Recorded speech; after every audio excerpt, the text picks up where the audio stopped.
Hello everyone, मेरा नाम है Vishal and welcome you all in today's video. I hope आप सभी पढ़ाई कर रहे होंगे। आज की इस वीडियो में हम टेंसेस के बारे में पढ़ेंगे। तो सबसे पहले हम बात कर लेते हैं कि हमारे जो टेंस होते हैं, हम टेंस से क्या मतलब होता है कि अगर जब हम बात करते हैं टेंस, तो टेंस क्या है। तो टेंस का मतलब सिंपली होता है कि हम बात कर रहे हैं टाइम की। टाइम यानी कि किस चीज़ का टाइम? वर्ब का टाइम। जो भी वर्ब हमारे एक सेंटेंस में दे रखी है, उस वर्ब का टाइम क्या है, वो किस टाइम में की गई है। यानी कि देखते हैं कि टेंस टेल द टाइम क्या बताता है? टाइम बताता है। व्हेन यानी कि कब, the verb of the sentence is done. Sentence की जो वर्ब होती है वो कब की जा रही है, इसको बताने के लिए हम क्या इस्तेमाल करते हैं? टेंस का इस्तेमाल कर रहे होते हैं अपने सेंटेंस के अंदर। ठीक है, दूसरा पॉइंट देखते हैं। There is only one tense to be honest, that is present. यानी कि अगर हम सही तरीके से देखें, वास्तविकता में तो एक ही टेंस होता है, जो कि कौन सा है? प्रेजेंट टेंस होता है। ठीक है, वास्तविकता प्रेजेंट में ही होती है, वर्तमान में ही होती है, इसलिए हमें वर्तमान में ही जीना चाहिए। इसके अलावा भी हम अगर जानते हैं तो हमने पढ़ा होगा कि पास्ट टेंस भी होता है और प्रेजेंट फ्यूचर टेंस भी होता है। तो क्या वो टेंस नहीं होते? क्या वो वर्ब का टाइम नहीं बताते हैं? बताते हैं। लेकिन मैंने ऐसा क्यों कहा कि प्रेजेंट टेंस ही सारे टेंस में मूल या महत्वपूर्ण या इम्पॉर्टेंट या क्रूशियल होता है? क्योंकि अगर हम प्रेजेंट की बात करें, जो प्रेजेंट बीत चुका है, जो प्रेजेंट हो चुका है, उसी को तो पास्ट कहते हो। पास्ट कुछ अलग से नहीं आया। जो प्रेजेंट है, वो प्रेजेंट जब पूरा हो जाता है तो हम उसको क्या कहने लगते हैं? उसको पास्ट कहने लगते हैं। और यही प्रेजेंट जो आने वाला है, जो अभी तक आया नहीं है, उसको हम क्या बोल देते हैं? फ्यूचर कहते हैं। तो इसी तरीके से हम अपने जो टेंस होते हैं उनको तीन पार्ट में बांटते हैं। कौन कौन से? पास्ट, प्रेजेंट और फ्यूचर। यानी जो हमारी वर्ब होगी वो तीन टाइम में हो सकती है, पास्ट में हो सकती है, प्रेजेंट में हो सकती है, या फिर फ्यूचर में हो सकती है। ठीक है, सिंपल है यहाँ तक। तो ये सारी चीज़ें सिंपल सी हैं। अच्छा, चलो देखते हैं आगे। When the present is past, जब भी प्रेजेंट जो होता है वो बीत जाता है, हम उसको क्या बोलते हैं? हम उसको पास्ट बोल देते हैं। और जो प्रेजेंट आने वाला होता है, इसको हम क्या कहते हैं?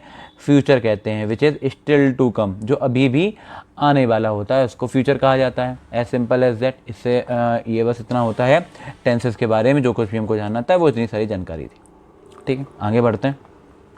अब हम जानेंगे टाइप्स ऑफ सेंटेंस का नाम हमने सुन लिया कि पास्ट टेंस, प्रेजेंट टेंस और फ्यूचर टेंस। इतना तो हमने जान लिया। इसके अलावा क्या होता है? इसके अलावा ईच टेंस यानी कि हर एक टेंस जो है, इसे डिवाइडेड, उसको डिवाइड किया गया है इनटू फॉलोइंग 4 क्लासेस। 1 2 3 4 क्लासेस में, 4 भागों में उसको बांटा गया है। यानी कि अगर हम पास्ट की बात कर लेते हैं तो पास्ट टेंस को हम क्या करेंगे? हम 4 पार्ट में बांटेंगे। कौन कौन सा? सबसे पहला तो कॉन्टीन्यूअस, दूसरा हो जाएगा हमारा परफेक्ट। जो कॉन्टीन्यूअस भी होगा, परफेक्ट भी होगा, उसको हम कहेंगे परफेक्ट कॉन्टीन्यूअस। और जो ना परफेक्ट होगा, ना कॉन्टीन्यूअस होगा, उसको हम कहेंगे इनडेफिनिट। ठीक, तो 4 पार्ट हो जाएंगे। कौन कौन से? कॉन्टीन्यूअस, परफेक्ट, परफेक्ट कॉन्टीन्यूअस और इनडेफिनिट। ठीक है, आगे बढ़ते हैं। कॉन्टीन्यूअस टेंस क्या होता है? जब भी हम कॉन्टीन्यूअस टेंस की बात करते हैं तो हमारा मतलब क्या होता है? एक सेंटेंस में कॉन्टीन्यूअस उसको कब कहा जा सकता है, क्यों कहा जाता है, क्या कारण होता है जो उसको कॉन्टीन्यूअस कहा जाता है। तो सबसे पहली लाइन देखो क्या लिखी हुई है? When the verb is in continuation. Continuation का मतलब क्या हुआ? कंटिन्यूएशन का मतलब हुआ कि जो वर्ब है वो लगातार चल रही है। यानी कि एग्जाम्पल के लिए हमने बोला कि Ram is cooking a dish. जब हमने ऐसे बोला है तो यहाँ पे काम क्या हो रहा है? कुक करने का। यानी कि जो भी व्यक्ति है, राम रमा, वो क्या काम कर रहा है? कुक करने का काम कर रहा है। क्या कुक कर रहा है? एक डिश को कुक कर रहा है। एक कोई भी पकवान बनाने की यहाँ पे कोशिश कर रहा है। तो हम बोलेंगे यहाँ पे जो भी काम है वो कंटिन्यूएशन में है, लगातार हो रहा है, बिना रुके हो रहा है, तो हम कह देंगे वो कौन सा टेंस है? कॉन्टीन्यूअस टेंस है। अब वो प्रेजेंट में हो, चाहे पास्ट में हो, या फिर फ्यूचर में हो, कहलाएगा क्या? कॉन्टीन्यूअस ही कहलाएगा। यानी कि पास्ट में लगातार होगा तो पास्ट कॉन्टीन्यूअस, प्रेजेंट में लगातार होगा तो प्रेजेंट कॉन्टीन्यूअस, और फ्यूचर में लगातार होगा तो हम क्या बोलेंगे? Future continuous. ठीक है, तो आई होप समझ में आ गया होगा यहाँ तक आपको। अच्छा, उसके आगे अगर हम आते हैं तो हम देख सकते हैं क्या लिखा हुआ है? Not only action but also the state of the subject. यानी कि जो कॉन्टीन्यूअस टेंस होता है, ये सिर्फ और सिर्फ एक्शन के लगातार होने को नहीं बताता है, बल्कि उसके स्टेट को भी बताता है। स्टेट का मतलब हुआ अवस्था, कोई भी चीज़ किस तरीके से है। जैसे मान लो ये जो पेन मेरे हाथ में स्टाइलस है, इसको मैंने यहाँ पे रखा हुआ है, तो अब ये इस जगह पे लगातार उसी स्थिति में है जिस स्थिति में ये थोड़ी देर पहले है। तो लगातार एक ही स्टेट में बने रहना, एक ही स्थान पे बने रहना, उसके लिए भी हम किसका इस्तेमाल करते हैं, हम कंटिन्यूस टेंस का इस्तेमाल कर लेते हैं। ठीक, मान लो मैं यहाँ पे बैठा हुआ हूँ, तो हम कह सकते हैं कि आई एम सिटिंग। तो जब भी हमने बोला आई एम सिटिंग, तो आई एम सिटिंग में यहाँ पे हम इतना तो जानते होंगे थोड़ा थोड़ा सा कि इज एम आर के साथ में आई एन जी लग रखा है, तो ये प्रेजेंट कॉन्टिन्यूस का टेंस है। ठीक है, तो प्रेजेंट है, कॉन्टिन्यूस क्यों है, क्योंकि यहाँ पे सिट जो भी हो रहा है ना, बैठने का काम, ये कैसा है, ये कॉन्टिन्यू है, लगातार हुए जा रहा है, ये कोई काम बीच में रुक नहीं रहा है, इसलिए हम इसको कह रहे हैं प्रेजेंट कॉन्टिन्यूस या फिर कॉन्टिन्यूस। प्रेजेंट में हो रहा है तो प्रेजेंट कॉन्टिन्यूस। ठीक है, ठीक है। उसके आगे क्या है, present participle form of the verb. इसमें हम यूज़ करते हैं प्रेजेंट पार्टिसिपल फॉर्म। हमने नॉन फाइनेट वर्ब की वीडियो में जाना है और हम जानते हैं कि एक नॉन फाइनेट वर्ब होती है पार्टिसिपल, और प्रेजेंट पार्टिसिपल वो होती है इसमें हम आईएनजी फॉर्म का इस्तेमाल करते हैं। तो जहाँ पे भी हम बोलते हैं प्रेजेंट पार्टिसिपल, वहाँ पे होती है आईएनजी फॉर्म। ठीक है, तो कंटिन्यूस टेंस हम जानते हैं आईएनजी फॉर्म का इस्तेमाल किया जाता है। जैसे अभी हमने एग्जांपल लिखा था कि आई एम सिटिंग, तो सिटिंग में जो आईएनजी फॉर्म लगा दी ना सिट की, उसी को हम क्या बोलेंगे कि वो प्रेजेंट पार्टिसिपल फॉर्म यहाँ पे हो रखी है एक वर्ब की, तो इसमें यूज़ करते हैं।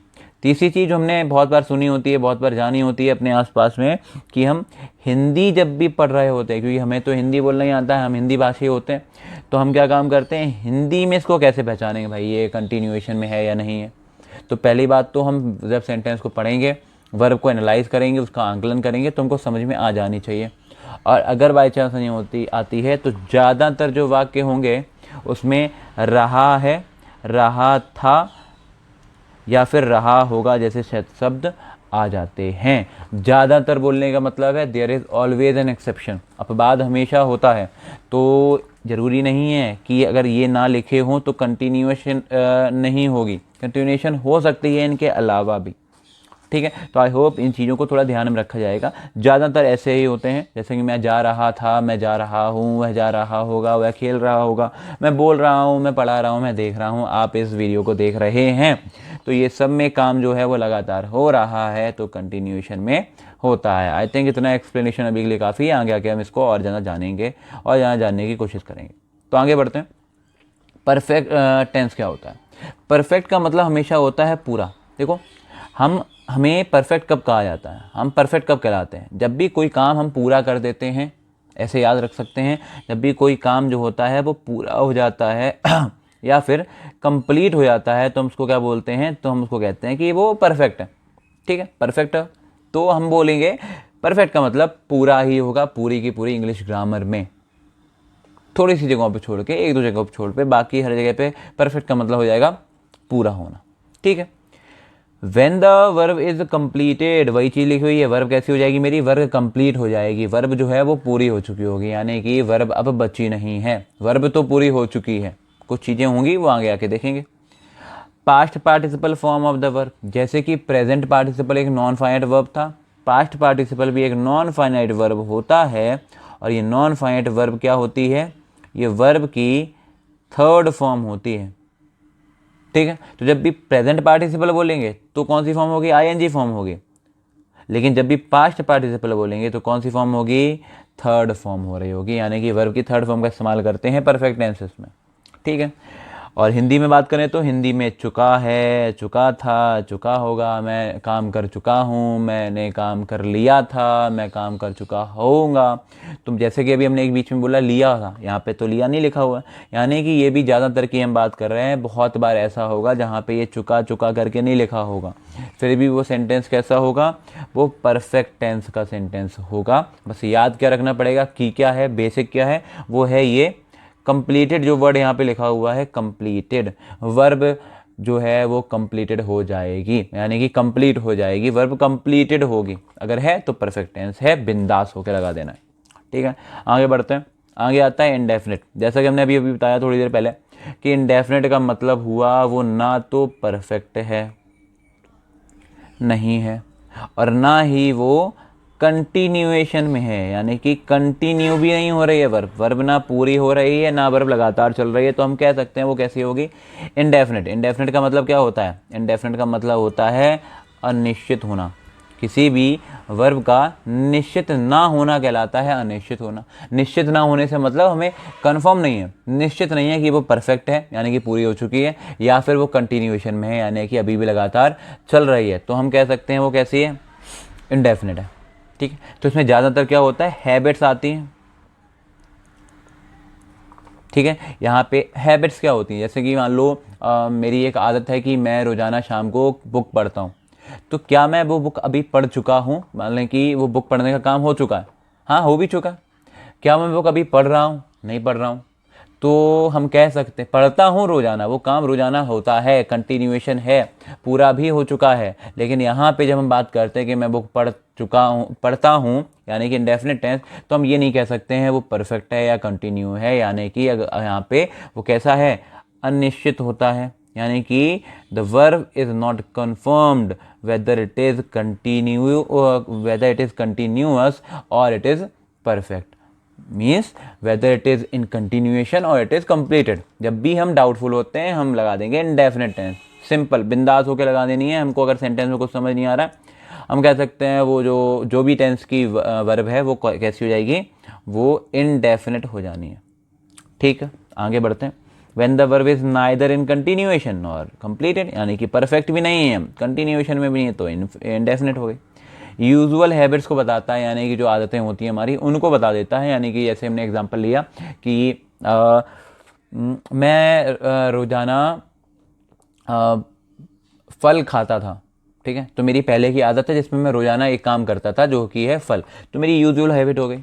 मैंने बोला कि मैं रोज़ाना व्यायाम करता हूँ, तो ये मेरी रोज़ाना की आदत है, मैं कर नहीं रहा हूँ, ना ही मैं कर चुका हूँ। मैंने कल किया था, मैं आज फिर से करूँगा, मैं कल फिर से करूँगा, तो यानी कि ये काम जो रोज़ाना रोज़ाना करते हैं उनको हैबिट कहते हैं, वो यहाँ पे आते हैं। ठीक है, उसके बाद में अगर हम बात कर लेते हैं वो आते हैं infinitive form of the verb, जैसे कि फिर से प्रेजेंट पार्टिसिपल में आईएनजी फॉर्म होती है, पास्ट पार्टिसिपल में वर्ब की थर्ड फॉर्म होती है, वैसे ही इन्फिनिटिव फॉर्म में हम वर्ब की फर्स्ट फॉर्म का इस्तेमाल कर रहे होते हैं।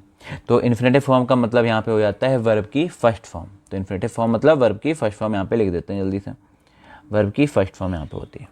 ठीक, आई होप यहाँ तो क्लियर हो रहा होगा। हिंदी में बात कर लेते हैं। हिंदी में ता है, ता था, ता होगा, यानी कि मैं काम करता था, मैं काम करता हूँ, मैं काम करता होऊंगा, या होगा करके भी अगर वो सेंटेंस बनेगा तो वो ऐसे फ्यूचर में बन जाएगा। तो ये हिंदी में होती है। आगे बढ़ते हैं, बात करेंगे दोनों की, जहाँ पे परफेक्ट भी होगा कंटिन्यू भी होगा, तो वहाँ पे वो कहलाएगा perfect continuous tense. Perfect continuous tense देखते हैं क्या होता है perfect continuous tense. When some part of the action is complete, थोड़ा सा मान लो कि इतनी वर्ब है, ठीक है, तो इतनी सी वर्ब पूरी हो चुकी है, बाकी ये क्या बची हुई है, अभी भी चल रही है, यानी कि इतनी वर्ब अभी होने को है, अभी कंटिन्यूएशन में होगी, तो हम क्या कह देंगे, वो कौन सा टेंस होगा, परफेक्ट कंटिन्यूअस टेंस होगा। सिंपल भी है, देखो परफेक्ट मतलब कंप्लीट, कंटिन्यू मतलब लगातार चल रही है, हिंदी में बोलें तो लगातार चल रही है, कंटिन्यूएशन में the verb is in continuation. तो ऐसा कैसे हो सकता है कि काम पूरा भी हो चुका है और काम लगातार चल भी रहा है, यानी कि मैं बोल भी रहा हूँ, मैं बोल भी चुका हूँ यानी कि अब नहीं बोल रहा हूँ मैं। तो जब भी हम ऐसे बात करेंगे तो कुछ पार्ट, थोड़ा सा पार्ट वो पूरा हो चुका होगा और बाकी पार्ट कैसा होगा, बाकी पार्ट कंटिन्यूएशन में होगा, लगातार चल रहा होगा। तो इतनी सी बात होती है परफेक्ट कंटिन्यूएशन में। ठीक है, उसके आगे जो परफेक्ट कंटिन्यूअस टेंस होता है वो क्या करता है, टेक्स प्रपोजिशन सिंस और फॉर टाइम रेफरेंस, यानी कि जब काम पूरा हो चुका है तो वो कितना काम पूरा हो चुका है उसके लिए हम टाइम का यूज़ कर रहे होते हैं, कि वो काम जो है जितना पूरा हो चुका है वो 5 साल से हो रहा है या फिर 10 घंटे से हो रहा है, कितना टाइम हो चुका है उसको करने के लिए। और इनसे पहले इस्तेमाल किया जाता है किसका, इनसे पहले इस्तेमाल किया जाता है सिंस और फॉर का। ठीक है, टाइम के लिए।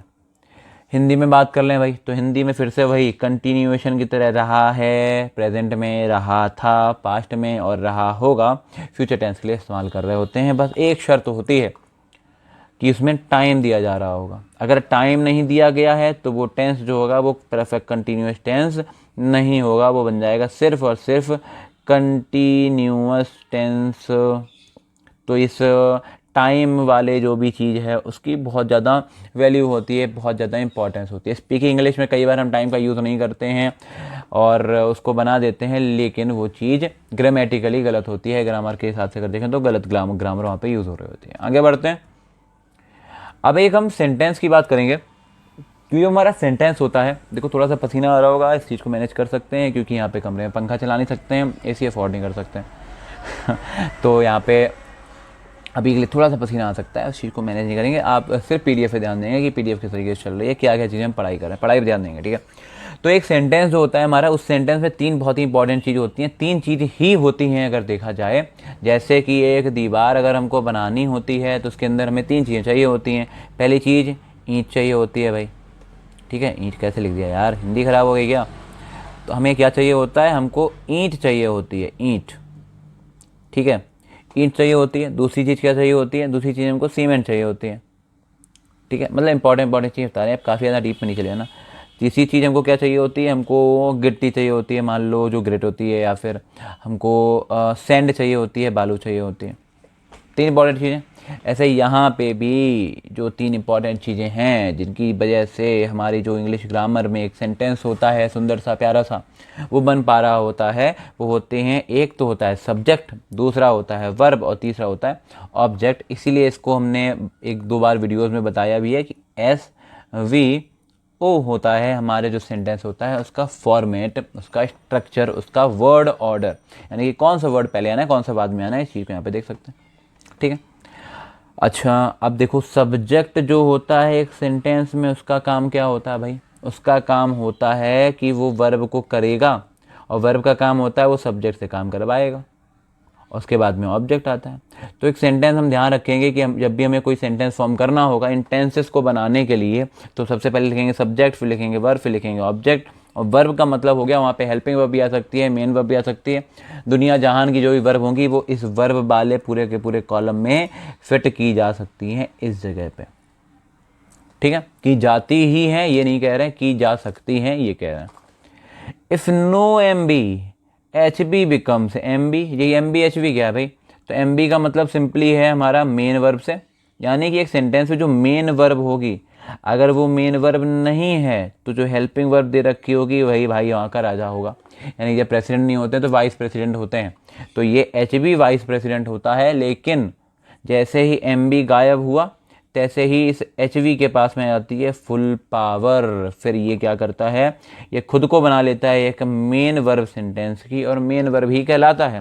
फॉर एग्जांपल अगर हम यहाँ पे एक एग्जांपल लिख लेते हैं एक सेंटेंस में, तो मान लो हमने यहाँ पे लिख लिया कि रम्या इज से नहीं, एक सिंपल एक थोड़ा सा हैज़ ऐप से बना लेते हैं वरना बड़ा इजी से लगेगा। रम्या हैज़ डन हर वर्क। तो सेंटेंस में अगर हम देखते हैं तो देखो यहाँ पे रम्या आ रहा है, हैज़ हेल्पिंग वर्ब है, डन एक मेन वर्ब है, ठीक। अगर हम गायब कर देते हैं, मेन वर्ब को गायब कर देते हैं, सिर्फ हेल्पिंग वर्ब का यूज़ करके एक सेंटेंस लिखते हैं, तो देखो कैसे बनेगा। यहाँ पे हमने एक सेंटेंस लिखा कि रम्या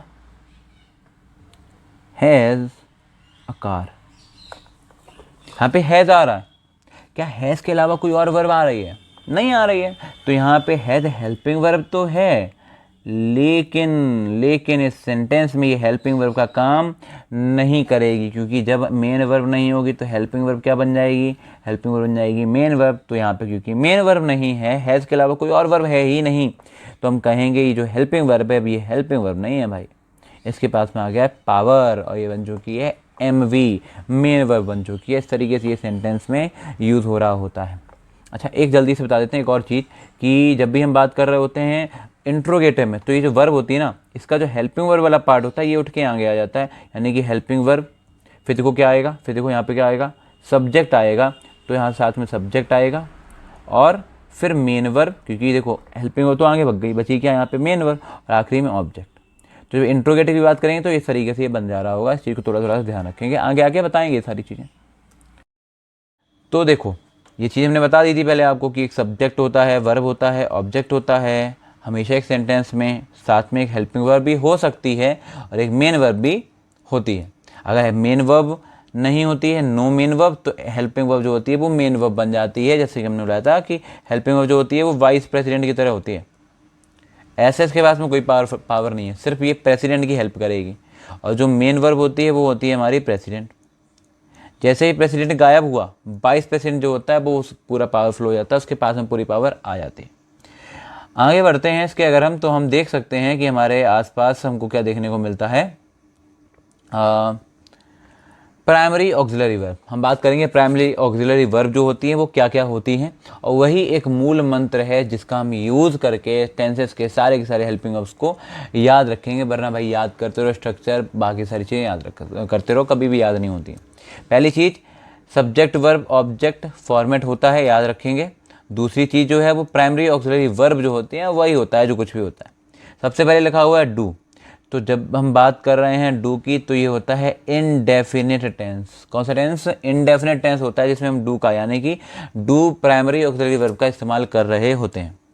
ठीक है, उसके बाद में आती है बी। बी यानी कि इसमें यहाँ पे हम बात कर रहे हैं कंटिन्यूअस टेंस की।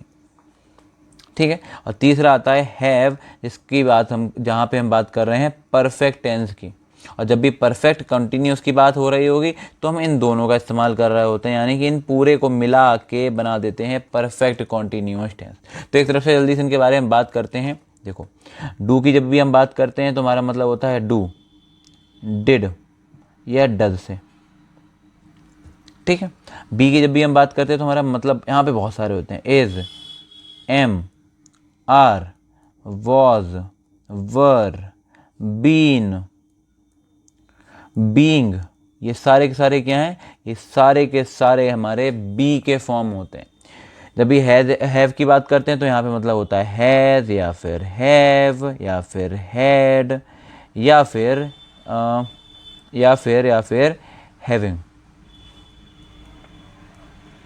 ठीक है, अच्छा, तो इसको हम बिगाड़ देते हैं। अब देखो यहाँ पे हमने जैसे कि अभी बताया हमने कि इन दोनों को मिला के हम बना देते हैं परफेक्ट कंटिन्यूस की। तो हो गया इंडेफिनिट कंटिन्यूस, परफेक्ट कंटिन्यूस और परफेक्ट। जब दोनों को साथ में मिलाएंगे तो क्या करेंगे? देखो, अगर इनको हम लिख लेते हैं साथ में तो ये कैसे दिखेंगे?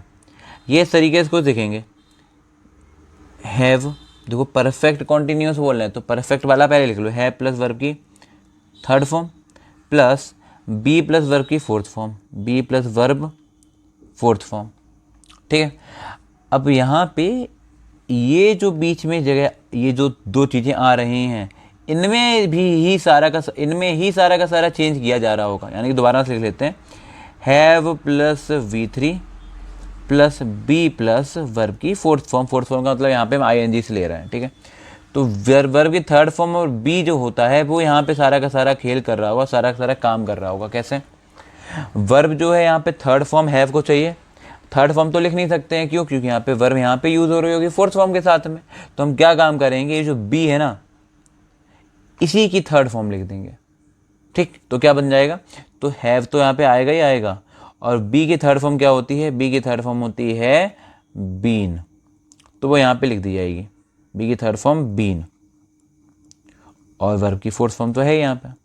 तो जो परफेक्ट कॉन्टिन्यूस होता है उसमें इसका इस्तेमाल कर रहे होते हैं, जहाँ पे हैव बताता है परफेक्ट होने को, बीन जो होता है वो बी की फॉर्म होती है, और जो वर्ब की फोर्थ फॉर्म होती है, ये दोनों मिलकर बना देते हैं कॉन्टिन्यूस होने को। तो इस तरीके से हमारे जो परफेक्ट कॉन्टिन्यूस होता है उसमें हेल्पिंग वर्ब का यूज़ किया जाता है। प्राइमरी ऑक्सिलरी वर्ब से ही मिलकर ये सारी की सारी चीज़ें बन रही होती हैं, सारी की सारी चीज़ें बन रही होती हैं।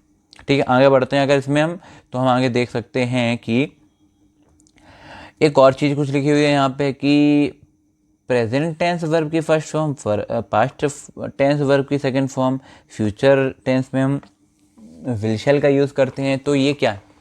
इसमें कहने का मतलब है जो कुछ भी लिखा हुआ है वही मतलब है। हम जब भी प्रेजेंट टेंस की बात करते हैं वी ऑलवेज यूज़ वर्ब की फर्स्ट फॉर्म, यानी कि वर्ब की फर्स्ट फॉर्म का इस्तेमाल ही हो रहा होता है जब भी बात होती है प्रेजेंट टेंस की।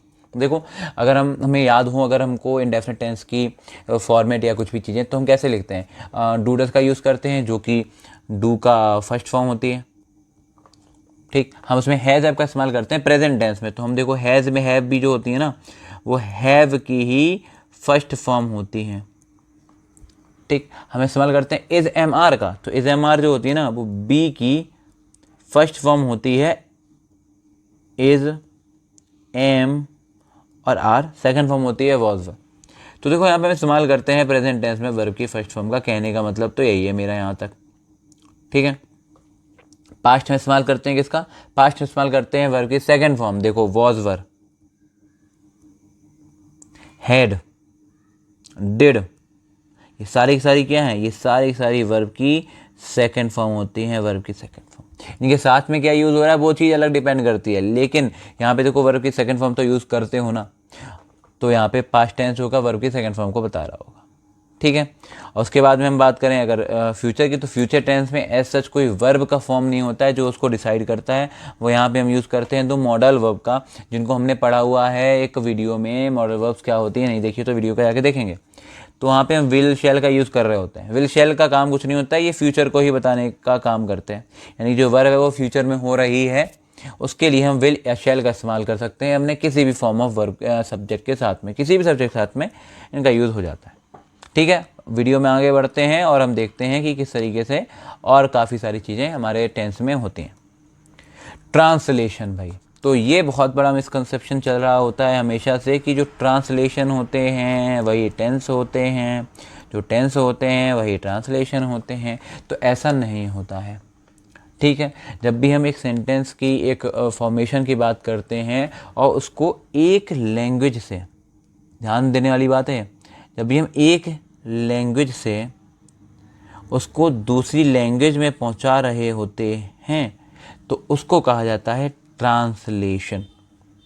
ठीक है, वहीं पे टेंस क्या था वो हमने पढ़ा था, टेंस जो होता है वो टाइम बताता है वर्ब की, कि ट्रांसलेशन टाइम बता रहा है, नहीं, ट्रांसलेशन का मतलब एक लैंग्वेज से दूसरी लैंग्वेज में जाना। यानी कि अगर हम इंग्लिश को चेंज कर देते हैं फ्रेंच में तो उसको भी कहा जा सकता है ये क्या हो रहा है, ट्रांसलेशन हो रहा है। अगर हम फ्रेंच को चेंज कर देते हैं स्पेनिश में तो हम कह सकते हैं वो भी क्या कहला रहा है, वो भी ट्रांसलेशन कहला रहा है। स्पेनिश को हम वापस से लेके आते हैं संस्कृत में चेंज कर देते हैं तो उसको भी क्या कह सकते हैं, वो मेरा ट्रांसलेशन हो रहा होता है उस सेंटेंस में। ठीक है, तो ये मतलब होता है ट्रांसलेशन का, कहने का मतलब ये है कि टेंस और translation are not the same thing, they are all the way totally different things. Okay, आगे बढ़ते हैं। आगे देखते हैं अगर हम अपने सेंटेंस में, तो देखो पास्ट इंडेफिनिट की बात की थी हमने। पास्ट इंडेफिनिट वर्ब की कौन सी फॉर्म लगनी चाहिए थी, सेकेंड फॉर्म का यूज कर रखा, बोला था पास्ट में सेकंड फॉर्म का इस्तेमाल ही होगा। देखते हैं कैसे।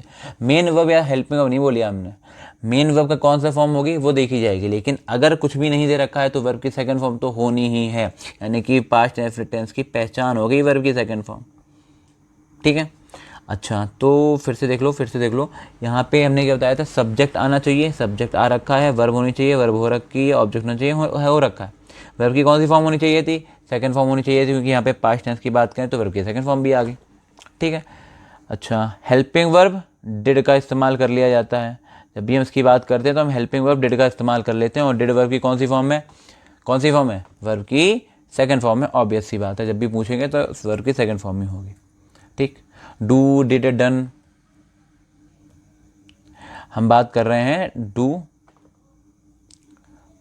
और वर्ब की कौन सी फॉर्म होनी चाहिए यहाँ पे, डू की सेकंड फॉर्म, जो कि यहाँ पे डिड हो रखी है। निगेटिव बनाने के लिए हम डिड का इस्तेमाल कर लेते हैं, हेल्पिंग वर्ब का इस्तेमाल कर लेते हैं। आगे बढ़े अगर इसमें, तो पास्ट कंटिन्यूअस की बात करेंगे तो देखो डू, बी, हैव, बी की फॉर्म लगनी चाहिए, वो भी कौन सी, सेकंड फॉर्म। और क्या होती है बी की सेकंड फॉर्म, वो होती है वॉज, वर्ब होती है।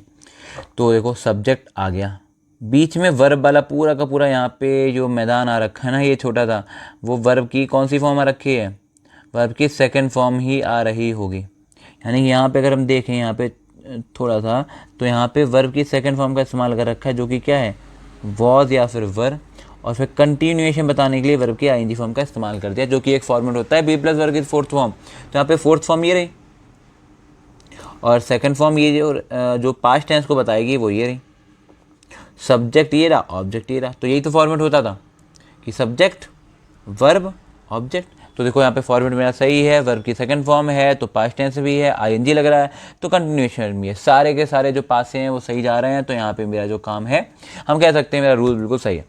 आगे बढ़ते हैं। पास्ट परफेक्ट टेंस, सब्जेक्ट आ गया, परफेक्ट है तो देखो डू बी अब क्या आना चाहिए थी, हैव की, और पास्ट है तो सेकंड फॉर्म, हैव की सेकंड फॉर्म क्या होती है, हैव की सेकंड फॉर्म होती है हैड, सेकंड भी यही होती है, वर्ब की थर्ड फॉर्म भी यही होती है। नहीं याद है तो इसको याद कर लेंगे। तो सब्जेक्ट हो गया, वर्ब आ गई, वर्ब की थर्ड फॉर्म भी आ गई, मेन वर्ब भी इसी में आ गई, हेल्पिंग वर्ब मेन वर्ब आ गई, और आखिरी में ऑब्जेक्ट आ गया। तो हम कह देंगे ये मेरा सेंटेंस बिल्कुल सही है। और अगर वर्ब की सेकंड फॉर्म लगी हुई है तो पास्ट भी है, और थर्ड फॉर्म लगी हुई है तो परफेक्ट भी है। थर्ड फॉर्म जो होती है वो परफेक्शन को बताती है, काम पूरे होने को बता रही होती है। ठीक है, आगे बढ़ो। परफेक्ट कंटिन्यूअस हमने क्या बताया था, सब्जेक्ट आ गया, हैज़ हैव या हैड यहाँ पे लगाएंगे, जो वर्ब की बी लगनी चाहिए थी कंटिन्यूएशन की वजह से वो बन जाती है बीन, और कंटिन्यू बताने के लिए आईएनजी फॉर्म का इस्तेमाल किया, ऑब्जेक्ट आया, टाइम रेफरेंस के लिए सिंस और फॉर का इस्तेमाल कर लिया, जो कि हमने शुरुआत में बताया हुआ था कि सिंस फॉर का इस्तेमाल कर रहे होते हैं। इसके बारे में हम थोड़ा सा पढ़ेंगे कि सिंस फॉर का इस्तेमाल कब कर रहे होते हैं। चलो एक काम करते हैं, यहीं पे बता देते हैं सिंस और फॉर का क्या काम होता है। ठीक है, तो देखो सिंस का जो काम होता है वो होता है एक किसी भी फिक्स्ड पॉइंट को, यानी कि पॉइंट ऑफ टाइम की जब बात करते हैं ना हम, पॉइंट ऑफ टाइम से क्या मतलब हुआ, पॉइंट ऑफ टाइम से मतलब हुआ किसी भी एक फिक्स जगह को, कोई पीरियड नहीं है, यानी कि एक पॉइंट, सिंगल पॉइंट जिसको हम मेज़र नहीं कर सकते हैं, उसकी कोई भी यूनिट नहीं होगी, कोई भी इकाई नहीं होगी, हम बोलेंगे वो पॉइंट ऑफ टाइम होता है। जैसे कि मान लो 10 बजे, ठीक है, तो 10 बजे कोई लंबा सा समय है क्या, कोई समय का भाग है क्या, नहीं है, तो हम कह सकते हैं वहाँ पे क्या इस्तेमाल होगा, वो सिंस इस्तेमाल होगा। वहीं पे एक समय का भाग है, यानी कि पार्ट ऑफ टाइम, या फिर बहुत अच्छा वर्ड होता है interval of time, interval of time, interval बोलें या फिर हम कह सकते हैं period of time, PRIOD, period of time. जब भी ये होगा तो हम इस्तेमाल करेंगे फॉर का। जैसे कि साल हो गई, 10 साल एक समय का लंबा सा दौर हो गया, एक लंबा सा समय की अवधि हो गई, तो वहाँ पे फॉर का इस्तेमाल हो जाएगा बिंदास तरीके से। वहीं पे अगर हम बात कर लेते हैं, मान लो 20 मिनट, 10 सेकेंड, 50 घंटे, कुछ भी बोले, वहाँ पे एक लंबा सा समय का भाग होगा, उसको हम कहेंगे फॉर। बाकी इसके बारे में एक डिटेल सी वीडियो हमने बना रखी होगी जहाँ पे हमने प्रपोजिशंस के बारे में पढ़ा हुआ है। तो सिंस फॉर क्या होते हैं, प्रपोजिशंस ही होते हैं, वहाँ पे हमने पढ़ा हुआ, आप वहाँ पे आके देख सकते हैं प्रपोजिशन वाली वीडियो में। ठीक है, आगे बढ़ते हैं, आगे बढ़ते हैं, आगे बढ़ते हैं, और आगे अब हम जानेंगे किसके बारे में, अगले टेंस के बारे में, जो कि कौन सा है, जो कि है हमारा प्रेजेंट इंडेफिनिट टेंस। जैसे कि हमने अभी देखा था पास्ट इंडेफिनिट में वर्ब की सेकंड फॉर्म लगती थी, प्रेजेंट में कौन सी लगनी चाहिए, प्रेजेंट में लगनी चाहिए वर्ब की फर्स्ट फॉर्म, प्रथम फॉर्म, और याद करो इंडेफिनिट फॉर्म जिसको कहते हैं, ये भी हमने बताया था अभी शुरुआत में। तो वर्ब की फर्स्ट फॉर्म यहाँ पे लग चुकी है, यानी कि प्रेजेंट टेंस है। और अगर हम इंडेफिनिट की बात करें तो कौन सी ऑक्सिलरी वर्ब लगनी चाहिए, कौन सी ऑक्सिलरी वर्ब लगनी चाहिए थी, डू, और डू की फर्स्ट फॉर्म डू ही होती है या फिर डज हो जाएगी। ठीक, कंटिन्यू की बात करूँ तो कंटिन्यूएशन में हम कौन से इस्तेमाल करते हैं, इज एम आर का इस्तेमाल करते हैं, वॉज वर्ब का इस्तेमाल करते हैं, यानी कि बी ऑक्सिलरी वर्ब जिसकी फर्स्ट फॉर्म होती है इज, एम और आर। तो ये तो हो गई यहाँ पे, ये वाली आ गई यहाँ पे। और परफेक्ट की बात करें तो वहाँ पे हैज़ हैव का इस्तेमाल होता है, हैव ऑक्सिलरी वर्ब जिसकी फर्स्ट फॉर्म होती है क्या, हैज़ या फिर हैव, तो इसमें हैज़ या हैव का इस्तेमाल कर लिया जाता है बड़े बिंदास तरीके से। ठीक है, परफेक्ट कंटिन्यूअस में फिर से वही चीज़, सब्जेक्ट हैज़ है, बी की जो यहाँ पे इज एम आर थी उसको हम बना देते हैं बीन, कंटिन्यूएशन के लिए ING, फिर ऑब्जेक्ट सेंस फॉर प्रपोजिशन का इस्तेमाल कर लेना। ठीक है, आगे बढ़ते हैं, आगे बढ़ते हैं। इसके पहले एक और चीज़ देख लेते हैं पीछे जाके, वो क्या होती है कि पास्ट जो होता है वो कंप्लीटेड एक्शन को बताता है और कंटिन्यूएशन को बताता है। पास्ट में पास्ट कंटिन्यूअस, कोई काम पूरा हो जाता है उसको परफेक्ट टेंस बताते हैं, और जो पास्ट परफेक्ट कंटिन्यूअस होता है वो बताता है किसी भी कोई भी एक्शन जो कि पास्ट में कंप्लीट हो चुका है और उस समय जिस समय उसकी बात कर रहे थे वो कंटिन्यू था, लगातार चल रहा था, तो हम उसको कहेंगे पास्ट परफेक्ट कंटिन्यूअस। आगे बढ़ते हैं, फ्यूचर टेंस की बात करो तो फ्यूचर टेंस में देखो विल लगना चाहिए था। अब विल क्या है, विल एक मॉडल वर्ब है, और मॉडल वर्ब अपने साथ में कौन सी फॉर्म लेता है, वर्ब की फर्स्ट फॉर्म लेता है। ठीक है, तो यहाँ पे subject, verb, helping verb, main verb, object. जैसे ही कंटिन्यूएशन में आए, कंटिन्यूएशन में बी तो लगना ही था, ठीक। अब बी के लिए हम इज एम आर लगा सकते थे, वॉज वर लगा सकते थे, और बीन लगा सकते थे, बीइंग लगा सकते थे, लेकिन क्योंकि मेरा जो विल है वो एक हेल्पिंग वर्ब पहले से ही है, पहले से ही ऑक्सिलरी वर्ब है, तो यहाँ पे हम बी को इस्तेमाल करेंगे, क्योंकि बी जो होता है वो हमारा बेस फॉर्म ऑफ वर्ड होता है, बेस फॉर्म ऑफ वर्ब होता है, सॉरी। तो बेस फॉर्म का इस्तेमाल कर लेंगे, क्योंकि यहाँ पे पहले से ही एक हेल्पिंग वर्ब दे रखी है, एक ऑक्सिलरी वर्ब का यूज़ हो रखा है, तो वहाँ पे हम इस्तेमाल कर लेंगे किसका, वहाँ पे हम इस्तेमाल कर लेते हैं अपनी बेस फॉर्म का। तो विल के साथ में यहाँ पे आ जाती है बेस फॉर्म बी और फिर आईएनजी और ऑब्जेक्ट। फ्यूचर में बात करेंगे तो विल, और फिर से वही बात, हैव जो होती है वो बेस फॉर्म होती है, तो हम हैव का इस्तेमाल यहाँ पे कर लेते हैं, और वही चीज़ आगे कंटिन्यू होती है, will have base form. Third form आनी चाहिए थी, ये वाली जो थर्ड फॉर्म है, ये यहाँ पे आनी चाहिए थी लेकिन कंटिन्यूएशन भी था, तो ये जो बी था ना, विल तो लग चुका है, बी जो था वो बन जाता है बीन, और आईएनजी कंटिन्यूएशन में बताता है। ऑब्जेक्ट वर्ड ऑर्डर है, वो सेंटेंस का फॉर्मेट है, और सिंस फॉर जो होता है वो प्रीपोजिशन यूज वहाँ पे कर ली जाती है। इतनी सी बात अभी तक यहाँ पे टेंसेस के फॉर्मेट में है, तो इसको बार बार स्क्रीनशॉट लेके इसको लिख सकते हैं। तो इसका स्क्रीनशॉट ले लें, उसके बाद में इसका स्क्रीनशॉट ले सकते हैं, ये रूल्स जो होते हैं उनको आप लिख सकते हैं, और ये इनका स्क्रीनशॉट ले सकते हैं, ठीक है। अच्छा, आगे बढ़ते हैं, तो आगे हम देखेंगे कि यूज़ ऑफ विल शैल क्या होते हैं। यानी कि यहाँ पे लिखा हुआ है कि हम विल का इस्तेमाल करेंगे। क्या सिर्फ विल एक हेल्पिंग वर्ब होती है जो हम फ्यूचर टेंस में इस्तेमाल करते हैं? नहीं, वो शैल भी तो होती है। तो भाई शैल ने ऐसा क्या कर दिया जो हम विल को इस्तेमाल कर रहे हैं, उसको जल्दी से देख लेते हैं एक बार। तो हमारा जो एक सेंटेंस में जो हमारा विल और शैल होता है उसको हम इस तरीके से याद रखेंगे। सबसे पहले चीज़ हम बता देते हैं, पोएट।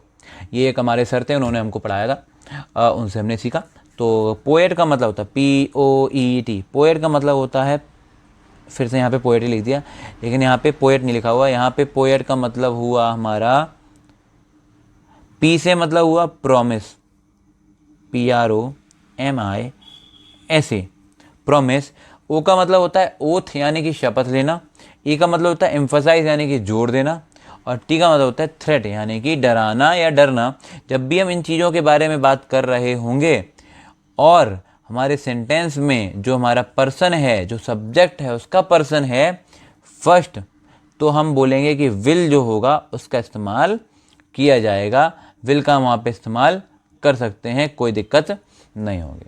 वहीं पे उसके बजाय हमको एक सिंपल से फ्यूचर की बात करनी है कि जो फ्यूचर है उसमें वो काम होने वाला है, तो हम फर्स्ट पर्सन के साथ में शैल का इस्तेमाल करते हैं। आई होप फर्स्ट पर्सन मालूम होगा। प्रोनाउन की, पर्सनल प्रोनाउन की वीडियो देख सकते हैं अगर आपको नहीं पता है तो देखो फिर भी बता देते हैं। फर्स्ट पर्सन जो होता है उसमें आई और वी आता है।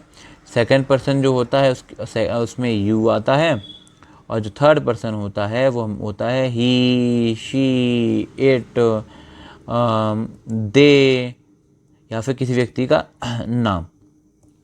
ठीक है, नाम भी अगर किसी का ना, तो उसको हम वर्ब के जो हमारा पर्सन होगा उसका थर्ड पर्सन मान रहे होंगे। तो अगर आई और वी एक सेंटेंस में दिए रखे हैं और वो ऐसी बातों को कह रहे हैं जो कि ये हैं, यानी कि जो प्रॉमिस को बता रहा है, जो शपथ लेने जैसी कोई बात कह रहा है, जो एम्फसाइज होने को बता रहा है, या फिर थ्रेट, डराने की कोई बात कह रहा है, तो वहाँ पे हम विल का इस्तेमाल कर सकते हैं। और अगर हमको सिंपल बात कहनी है तो हम ये इस्तेमाल कर सकते हैं किसका, हम इस्तेमाल कर सकते हैं शैल का। वही चीज़ उल्टी हो जाती है सेकंड और थर्ड पर्सन में, यानी कि यू, ही, शी, इट या दे की जब बात कर रहे होते हैं, ये चीज़ उल्टे हो जाते हैं। यानी कि फर्स्ट पर्सन जो होता है वो विल के साथ में ये सारी जोर देने वाली चीज़ों को बताता है, और जो सेकंड पर्सन होता है वो शैल के साथ में इन जोर देने वाली चीज़ों को बता रहा होता है। फॉर एग्जांपल अगर हमने ऐसे बोला थ्रेट अगर हम कर रहे हैं, ठीक है, और हम फर्स्ट पर्सन का इस्तेमाल करते हैं, तो आई को लिख सकते हैं। जैसे आई विल किल यू, अगर हमने एक सेंटेंस बोला आई विल किल यू, तो यहाँ पे क्या कर रहा हूँ मैं, धमकी दे रहा हूँ किसी व्यक्ति को, थ्रेट कर रहा हूँ।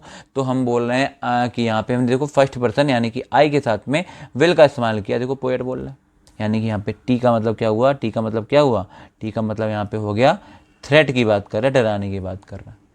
ठीक है, वहीं पर अगर हमने ऐसे बोला कि मैं आज शाम को बाजार जाऊँगा, ठीक है। हो सकता है मैं ना जाऊँ, तो ज़रूरी नहीं है कि जाऊँगा ही जाऊँगा, तो मैं प्रॉमिस नहीं कर रहा हूँ। तो हम कहेंगे ये सिंपल सा फ्यूचर है, हो सकता है ये काम ना हो फ्यूचर में, लेकिन फ्यूचर में होगा, मतलब होना चाहिए, अभी हमको लगता है, तो हम कह सकते हैं वहाँ पे हम फ्यूचर में यानी कि शैल का इस्तेमाल करके उसको लिख रहे होते हैं।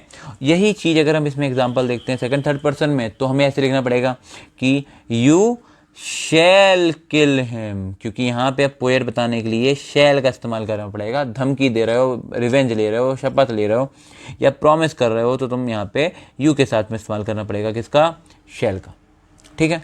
अच्छा आगे आते हैं, थर्ड पर्सन सेकंड पर्सन के साथ में अगर सिंपल फ्यूचर बताना हो तो हम इस्तेमाल कर लेंगे विल का, ठीक है।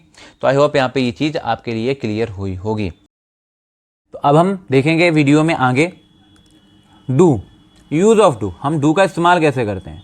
तो डू क्या होता है, डू एक हेल्पिंग वर्ब होती है इंडेफिनिट टेंसेस की। अब प्रेजेंट होगा तो वर्ब की फर्स्ट फॉर्म, पास्ट होगा तो सेकंड फॉर्म, लेकिन एक हेल्पिंग वर्ब होती है जिसकी फर्स्ट फॉर्म क्या होती है, डू और डज, सेकंड फॉर्म होती है डिड, थर्ड फॉर्म होती है डन, और फोर्थ फॉर्म यानी कि आईएनजी फॉर्म हो जाती है doing.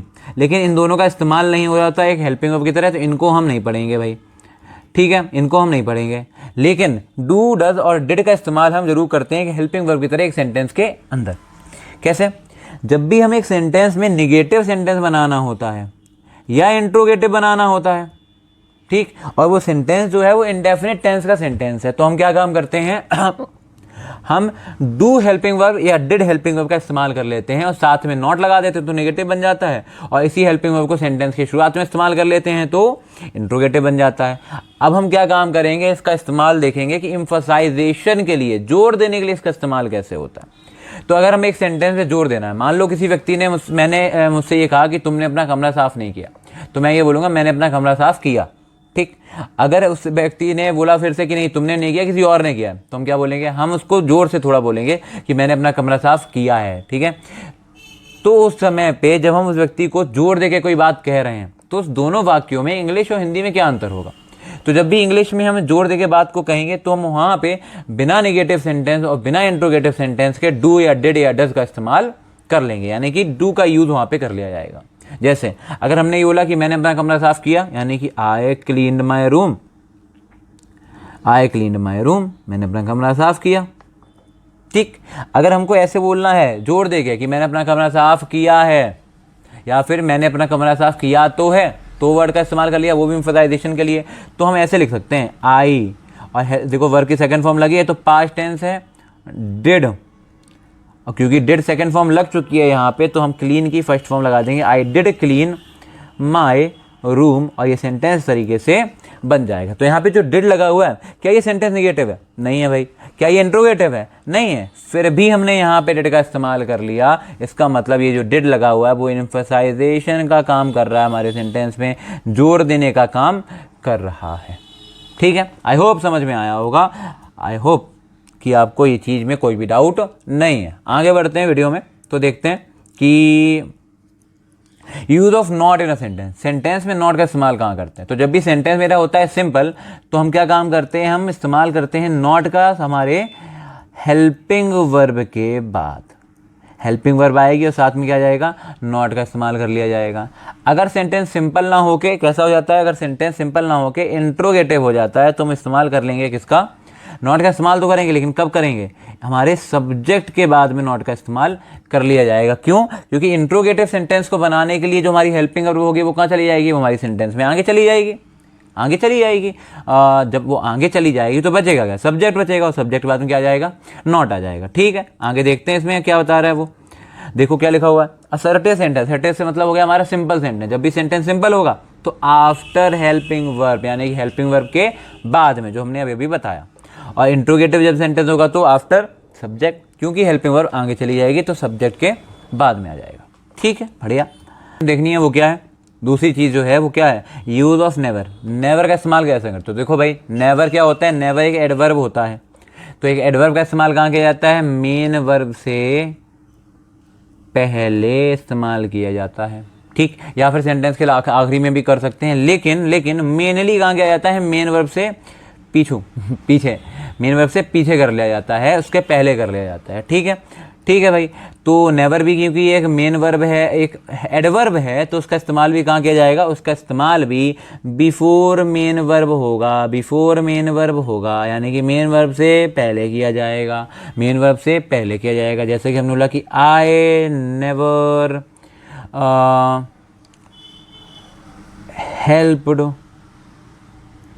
Anyone in any illegal activity। ठीक, कि मैंने कभी भी आई नेवर हेल्प, मैंने कभी भी किसी व्यक्ति का किसी भी इलीगल एक्टिविटी में, गैर कानूनी हरकतों में, गैर कानूनी कामों में मदद नहीं किया है। ठीक है, यहाँ पे हैव करके भी बना सकते थे सेंटेंस को, कोई दिक्कत नहीं है कि मैं कभी भी किसी व्यक्ति का एक इलीगल काम में हेल्प नहीं की है। ठीक है, आगे बढ़ते हैं, आगे बढ़ते हैं, आगे बढ़ते हैं, आगे बढ़ते हैं। तो देखो क्या आता है, एक बहुत ही सुंदर सी, बहुत ही बढ़िया सी चीज़ आती है जिसका नाम है इन्वर्जन। इन्वर्जन क्या होता है, इन्वर्जन एक ऐसा सिस्टम होता है हमारे इंग्लिश ग्रामर में, एक ऐसा टर्म होता है जिसका मतलब क्या होता है, जिसका मतलब होता है सब्जेक्ट और ऑब्जेक्ट की जगह को बदल देना, यानी कि the change in position, change मतलब बदलाव, परिवर्तन, इन पोजीशन स्थान में परिवर्तन, स्थानांतरण कर देना, ऑफ सब्जेक्ट, सब्जेक्ट का एंड वर्ब, वर्ब और सब्जेक्ट का स्थानांतरण कर देना, उसकी जगह को बदल देना, उसको हम क्या कह सकते हैं, उसको हम कहेंगे इन्वर्जन होता है भाई, इन्वर्जन हो गया सेंटेंस में। कैसे, आगे देखते हैं, आगे देखते हैं। जैसे सेंटेंस में क्या लिखा हो, टू फॉर्म इंट्रोगेटिव सेंटेंस, एक सेंटेंस इंट्रोगेटिव बनाना है तो हमें इन्वर्जन करना पड़ेगा। इन्वर्जन का मतलब सब्जेक्ट वर्ब की जगह को अदला बदली कर देना। ठीक है, ऐसे इधर उधर कर देना। ठीक, जैसे एक सेंटेंस यहाँ पे देखो, एग्जाम्पल में देखो, यू कैन डू दिस, तुम ये कर सकते हो। जैसे ही यहाँ पे इन्वर्जन लगा, हमने क्या करा, हमने कैन को उठा के रख दिया आगे, और सेंटेंस क्या बन जाएगा, कैन पहले आ गया, यू डू दिस, और ये सेंटेंस कैसा बन गया मेरा, ये सेंटेंस इंटेरोगेटिव बन गया भाई, इंटेरोगेटिव सेंटेंस हो गया।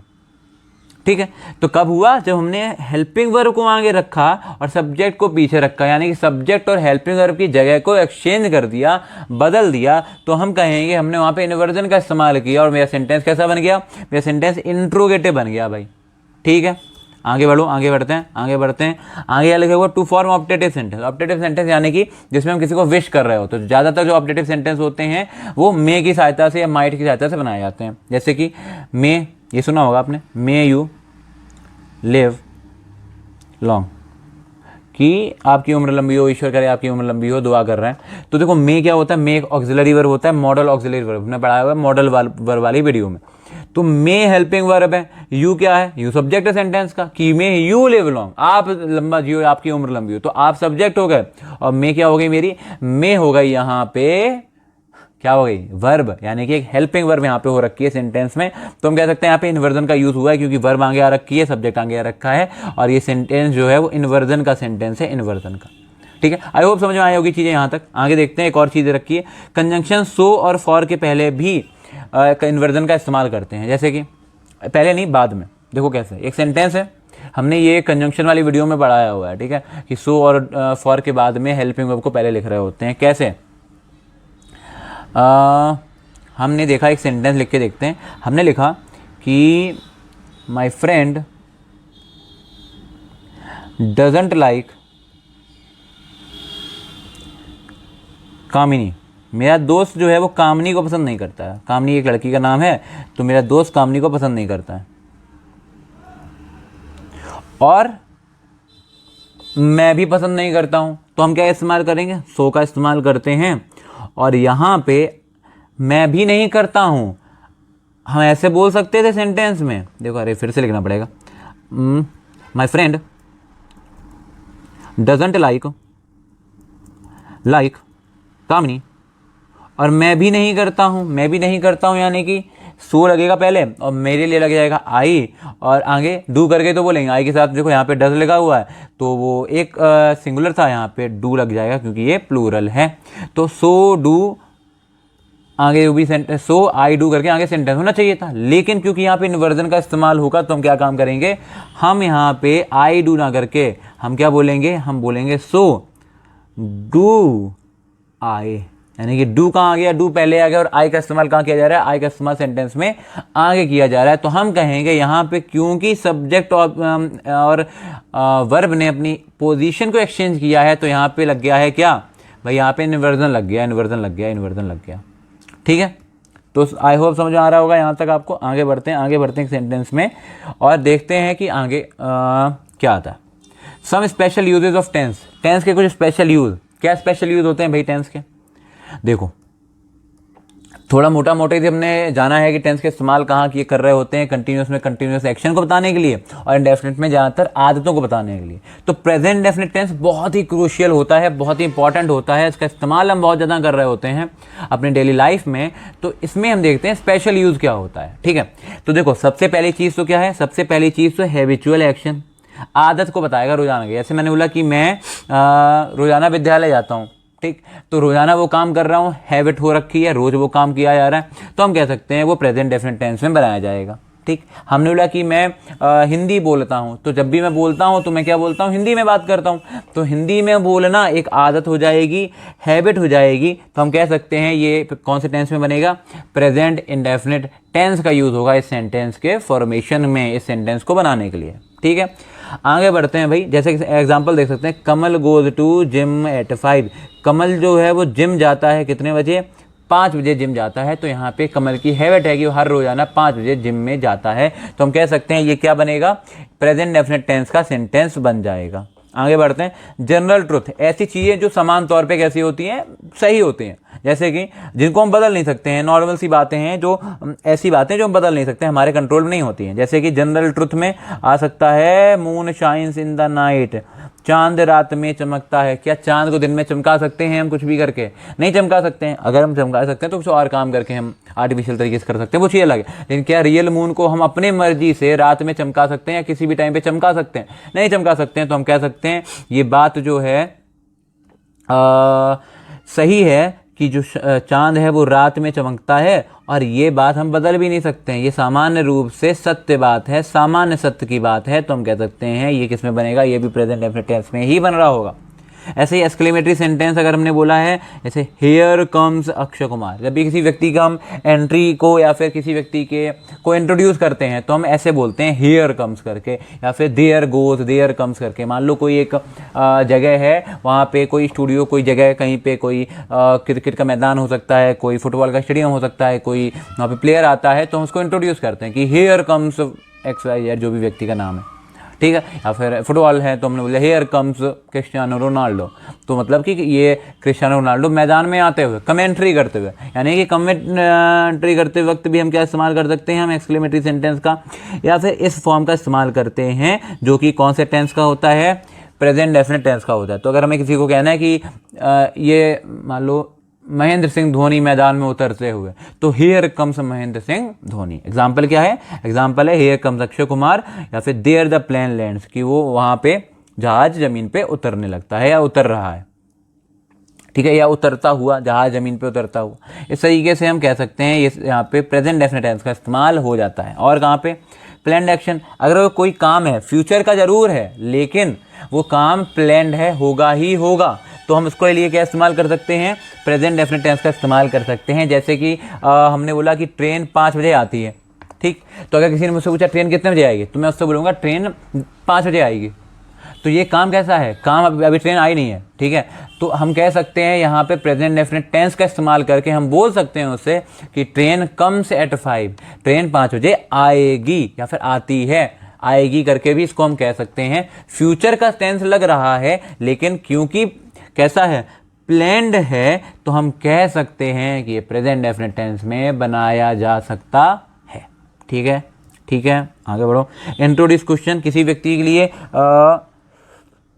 क्वेश्चन नहीं, इंट्रोड्यूस कोटेशंस। कोटेशन मतलब किसी की व्यक्ति की द्वारा कही गई बातें, उनको इंट्रोड्यूस करना है। जैसे कि मैंने कुछ बात कही, उसको आप बता रहे हैं कि देखो सर ने ऐसा कहा, तो देखो क्या लिखा हुआ है यहाँ पे, शहीद भगत सिंह जी सेज, शहीद भगत सिंह क्या कहते हैं, शहीद भगत सिंह कहते हैं, अब क्या कहते हैं वो यहाँ पे आगे लिखा हुआ है, लेकिन इस बात को इंट्रोड्यूस करना, इस बात को शुरू करने के लिए हमने इस्तेमाल किया सेज, प्रेजेंट इंडेफिनिट टेंस का इस्तेमाल यहाँ पे कर लिया। रूल आपको याद होगा, सब्जेक्ट प्लस वर्ब की फर्स्ट फॉर्म यूज़ करते हैं प्रेजेंट में, एस लगाते हैं, तो यहाँ पे देखो वर्ब की फर्स्ट फॉर्म एस लग रखा है, तो प्रेजेंट का टेंस हो रखा है।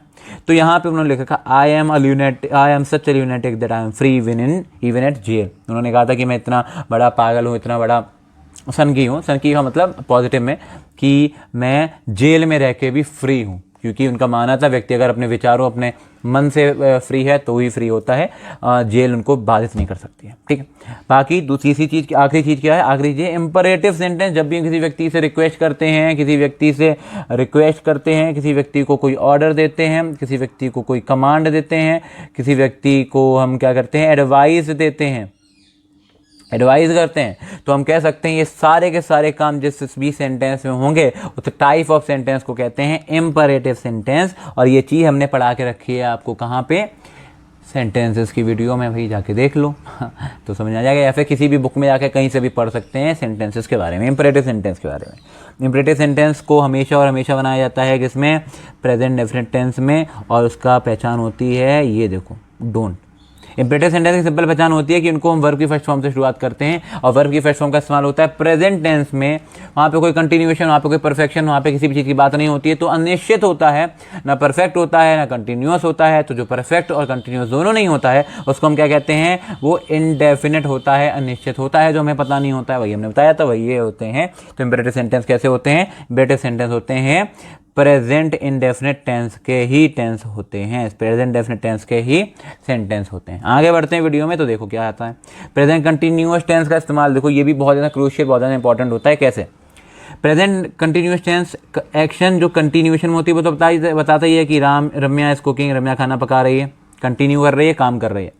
अ टेम्परेरी हैबिट, एक टेम्परेरी हैबिट को, जैसे हमने बोला कि Madhavi is learning dance, Madhavi dance सीख रही, अभी नहीं सीख रही है, रोजाना सीखने जाती है। तो जैसे हम बोलते हैं ना कि किसी ने बोला है कि अच्छा तुम डांस कर लेते हो, तो मैंने कहा नहीं अभी सीख रहा हूँ। तो सीख रहा हूँ क्या उस वक्त कर रहा हूँ, नहीं कर रहा हूँ, वो मेरी एक हैबिट है जो मैं रोजाना कर रहा हूँ, कंटिन्यूएशन में एक हैबिट है, तो हम कह सकते हैं वहाँ पे प्रेजेंट कंटिन्यूअस टेंस का इस्तेमाल होगा। ठीक, आगे फ्यूचर प्लान्ड एक्शन, फ्यूचर की कोई प्लान्ड एक्शन है उसके लिए भी इस्तेमाल कर सकते हैं। जैसे हमने लिखा है Roma is purchasing a new house this month, Roma खरीद रही है एक नया घर इस महीने, कि मैं इस महीने एक नया घर खरीद रहा हूँ, तो क्या मैं अभी खरीद रहा हूँ इस वक्त, नहीं, वो फ्यूचर में एक काम होने वाला है जो कि प्लान्ड है, फिक्स्ड है, तो वहाँ पे हमने इस्तेमाल कर लेते हैं प्रेजेंट कंटिन्यूअस टेंस का। इतनी सी बात है, आगे बढ़ते हैं। कॉमन एरर जो होते हैं हमारे टेंसेस में, वो देखो क्या होते हैं। पहला है no use of present continuous tense if time is given, अगर टाइम दिया गया है तो प्रेजेंट कंटिन्यूअस टेंस का इस्तेमाल नहीं करेंगे। किसका करेंगे, तो हम इस्तेमाल करेंगे परफेक्ट कंटिन्यूअस टेंस का। ठीक, जिसमें क्या लगाते हैं, जिसमें सिंस और फॉर का इस्तेमाल करते हैं। कल बताया था हमने सिंस और फॉर का इस्तेमाल कैसे होता है। तो टाइम दिया जाएगा तो प्रेजेंट कॉन्टिन्यूअस नहीं, प्रेजेंट परफेक्ट टेंस का इस्तेमाल होगा।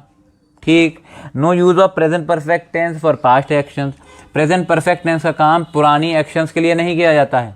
जैसे कि अगर हमने ये कहा है कि मैं पढ़ाई कर चुका हूँ, तो पढ़ाई कर चुका हूँ पास्ट हो गया, लेकिन पास्ट के एक्शन को बताने के लिए पास्ट इंडेफिनिट का इस्तेमाल किया जाएगा कि I read the lesson today, मैंने आज चैप्टर पढ़ लिया, पाठ पढ़ लिया।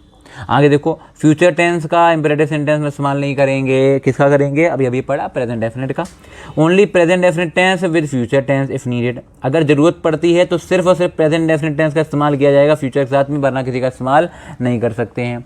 No perfect tense in place of past definite, अभी जो बताया पास्ट डेफिनेट, जो चीज़ अभी हमने यहाँ पे बता दी थी वो चीज़ ये है कि पास्ट परफेक्ट का इस्तेमाल नहीं करेंगे पास्ट टेंस के लिए। हिंदी में पहचान, रट लो और टेंस आ जाएंगे, नहीं आएंगे भाई, जाएंगे ही जाएंगे, आएंगे नहीं। ठीक है, तो हिंदी में रटना गलत है, हिंदी में रट के कुछ भी फ़ायदा नहीं होना है, ये भी एक एरर होता है जो सब लोग करते हैं, रट लेते हैं। बस आज की वीडियो में सिर्फ इतना था। तो अच्छी लगी तो लाइक करें, शेयर करें, लोगों के साथ में इस चीज़ को बांटें और टेंसेस को बिल्कुल ख़त्म कर दें। तो इस वीडियो के साथ में टेंसेस का खेल बिल्कुल ख़त्म हो जाता है। ट्रांसलेशन इसी तरीके से पढ़ाई करते रहें, हंसते रहें, मुस्कुराते रहें। कोई डाउट हो तो कमेंट करें, और फिर भी कोई डाउट सजेशन रहता है तो हमारे सोशल मीडिया प्लेटफॉर्म पे हमें कांटेक्ट कर सकते हैं। Thank you so much for watching.